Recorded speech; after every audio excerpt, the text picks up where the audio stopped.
Finally tonight, we're saying goodbye. For 32 years, Scott Weas has been one of the best photojournalists in the TV news industry. So many of the stories that you've seen over the years were shot and edited by him. In a few minutes, he will be officially retired from this business. Today's his last day, and we are really gonna miss Scott's eye for a great shot, his polar pop runs, and his infectious laughter. Personally, he has taught me so much, both behind the camera and just life in general, and how important it is to show up for the people you love.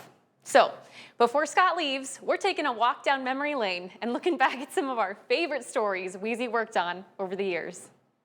We don't know where we're staying. They said that they've got that all taken care of, so we're going to be doing the exact same thing that they're doing out there, sleeping where they're sleeping, eating where they're eating, going where they're going, so it should be a pretty good adventure. It is Monday here in Sharm el-Sheikh on the Red Sea. The Red Sea is actually about 200 feet to my right out here.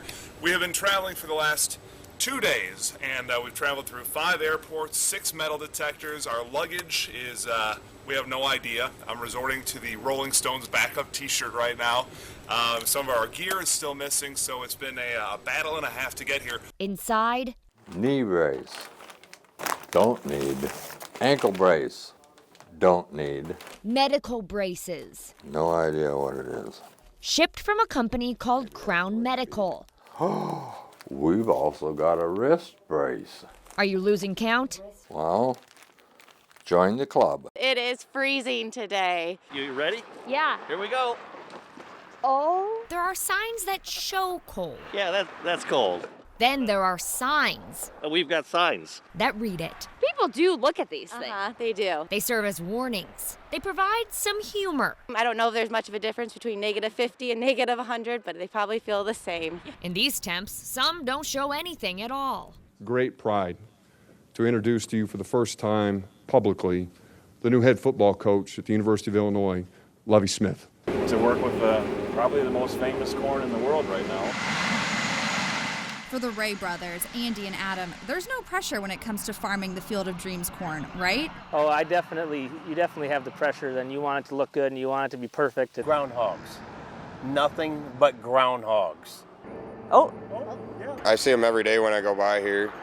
They're all over these fields out here. Just in this section between the restaurant and right over here the street, I've counted 23, and the whole thing, I'll bet you anywhere from 50 to 100.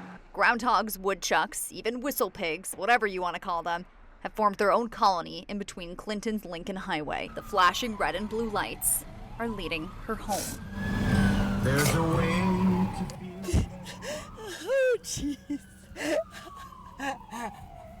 They got Bubbles Up playing for me. And the Rapid City firefighter isn't alone. Her village lining the mile-long journey through Rapid City. A welcome home smile, a welcome home sign, a welcome home wave, happily returned through her tears. Oh my God, here he's here. Oh my God. Then comes word this morning that the Big Ten tournament is canceled. Then late this afternoon, more information as the NCAA tournament has now been canceled for the men and women as well. Dip beneath the surface, and that's where the farming begins. In each tank are thousands of saltwater Pacific white flag shrimp.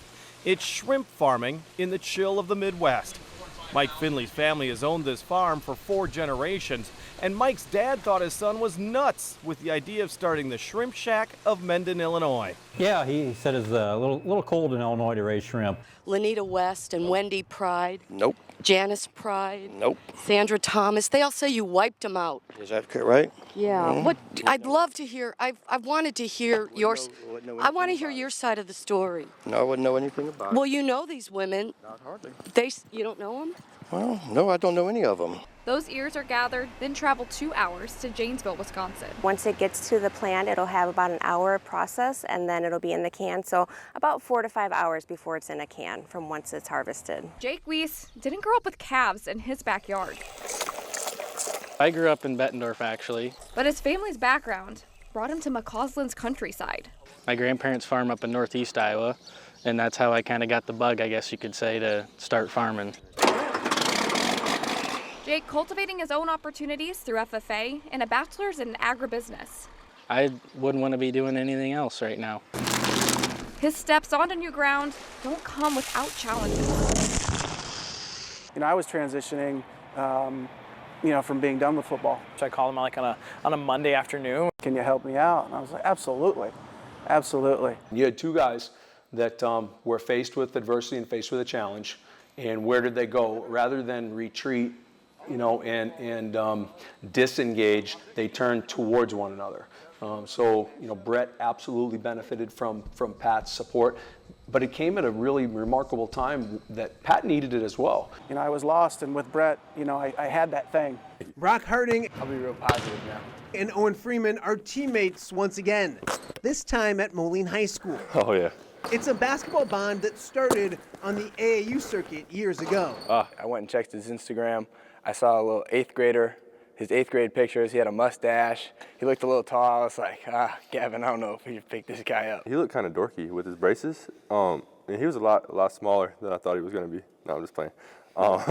Here at Modern Woodman Park, no baseball has been played here the past few weeks, but someone still needs to keep this grass green and trimmed, making this island of a ballpark surrounded by floodwaters one of the most iconic images of the flood of 2019. Each one is different. The homemade cookies, he's hard to beat. This award-winning baker has been at his craft for 5 years now, and there's no sign of stopping. I mean, I know I'm good. It's good to see that you recognize you're being good. It's hard to get sick of baking cookies. Very